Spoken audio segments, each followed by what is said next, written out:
2025-26 ఎలా ఉండిద్దని ప్రార్థన చేసినప్పుడు దేవుడు కొన్ని ఆలోచనలు, కొన్ని దర్శనాలు ఇచ్చారు. ఏంటంటే ఈ 2025-26లో disease will come by the electronics. ఒక వ్యాధి, ఒక రోగం ఈ 2025-26లో రాబోతుంది. ఈ యొక్క ఎలక్ట్రానిక్ ద్వారా సంబంధించిన ద్వారా అనేక మంది సమస్యల్లో అనేది చిక్కుకోవడం జరుగుతూ ఉన్నది.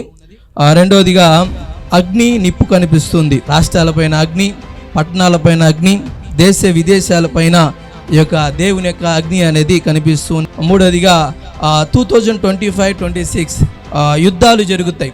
తర్వాత కరువు రాబోతుంది. కుటుంబాల్లో, సమస్యల్లో, దేశాల్లో, విదేశాల్లో కరువు అనేది రాబోతున్నది. ఆ తర్వాత ఇది కొద్దిగా గమనించండి మీరు కొద్దిగా, ఎందుకంటే నేనేం పేర్లు ఏం చెప్పట్లేదు కాబట్టి మామూలు గమనించండి, ప్రార్థన చేయండి. Mostly powerful people and terror and leader will be died. ఒక శక్తివంతుడు, ఒక ఉద్యమకారుడు, అతను ఒక దేశానికి సంబంధించిన అనేకమైన రాజకీయ పనులలో అతను మరణాలు అనేది జరిగే అవకాశాలు ఉన్నాయి. ప్రార్థన చేయండి. ఆ తర్వాత ఆర్థిక వ్యవస్థ దేశాల్లో, రాష్ట్రాల్లో పడిపోతుంది. ఆ తర్వాత తుఫాను, వర్షాలు, వరదలు, ఈసారి ఎక్కువగా ఆర్థికంగా నష్టాలు అనేది జరుగుతాయి.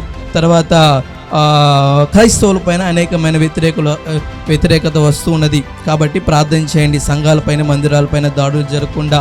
8వదిగా కుటుంబంలో మరణాలు, చిన్నపిల్లలు, విడాకులు, డైవర్సు, ప్రేమ, విశ్వాసము చల్లారిపోతుంది. కాబట్టి 10వదిగా యవనస్తుల మరణాలు, మత్తుకు బానిస అయ్యి వాళ్ళు సూసైడ్ చేసుకోవడం జరుగుతుంది.